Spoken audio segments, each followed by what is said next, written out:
साम्राज्य सामान्यांचा असामान्य आवाज। देशात प्रचंड इंधन दरवाढ झाली आहे। गॅस पेट्रोलच्या किमती झपाट्याने वाढत आहेत। 100 रुपयांच्या वर पेट्रोलचे दर गेले आहेत। महागाई भरमसाठ वाढलेली असताना आज परत केंद्र सरकारने सामान्यांना धक्का दिला आहे। यामुळे सर्वसामान्य लोकांचे जनजीवन विस्कळीत झाले आहे, असं म्हणत सोमवारी शहर राष्ट्रवादी काँग्रेसच्या वतीने केंद्र सरकारच्या विरोधात एक दिवसीय धरणे आंदोलन करण्यात आले। सर्वसामान्य जनतेच्या आणि शेतकऱ्यांच्या हिताला प्राधान्य देण्यात मोदी सरकार कमी पडत आहे। अशीच परिस्थिती कायम राहिल्यास देशाचे आर्थिक चक्र कोलमडेल, अशी प्रतिक्रिया आंदोलनात सहभागी नेत्यांनी व्यक्त केली आहे।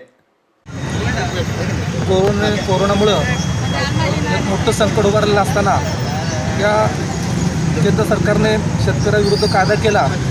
लाखो शेतकरी रस्त्यावर उतरले, तर देखील त्याचा दखल न घेता तो कायदा तसाच त्यांनी ठेवलेला आहे।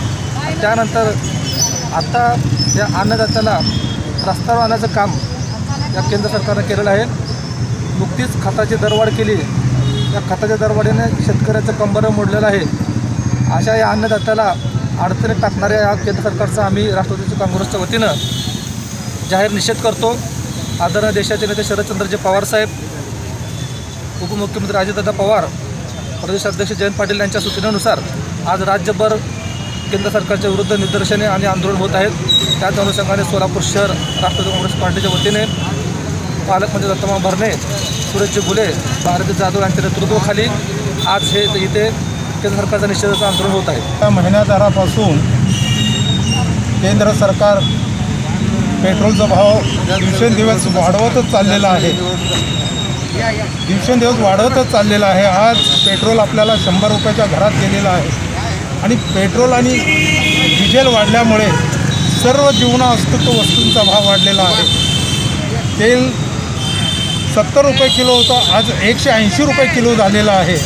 आणि एवढंच नाही, ज्या शेतकऱ्यांच्यामुळे या भारत देशात आपण जगतो, भारत देश हा कृषीप्रधान देश असं म्हटलं जातो, आणि त्या शेतकऱ्यांच्या बाबतीत जे काही खतं वगैरे असतात त्या खताचे भावसुद्धा भरमसाठ या मोदी सरकारने वाढवलेला आहे।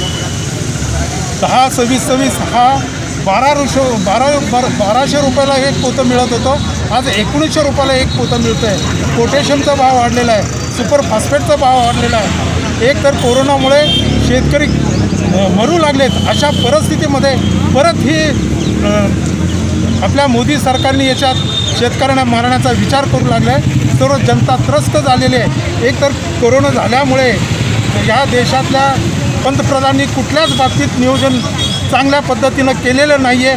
हे सर्व देशात नाही आहे, जगातसुद्धा आपल्या भारत देशाचं बदनाम होऊ लागलं आहे। ऑक्सिजन मिळत नाही, ऑक्सिजनच्या वाचून कित्येक मृत्युमुखी पडू लागलेत। अशा या केंद्र शासनाच्या या मोदी सरकारचा आम्ही राष्ट्रवादी पक्षाकडनं धिक्कार करतो आणि भाववाढ हे कमी झालंच पाहिजे असा आमचा आग्रहाचा हट्ट आहे आणि तो पूर्ण करूनच आम्ही राहणार, यात काहीही शंका नाही। म्हणून आम्ही सगळेजण पदाधिकारी एकत्र येऊन हा आंदोलन आज आम्ही संपूर्ण महाराष्ट्रात एकाच दिवशी एकाच वेळेला आम्ही करू लागलो आहे, जेणेकरून ह्या मोदी सरकारला जाग यावं। मोदी सरकारला कुठल्याच बाबतीत शेतकऱ्यांचा अनुभवसुद्धा नाही आहे, कुठल्याच मजुरांचा अनुभव नाही आहे। अशा परिस्थितीत पंतप्रधान वागतात, त्याला आपल्या पक्षाकडून आम्ही धिक्कार करीत आहोत।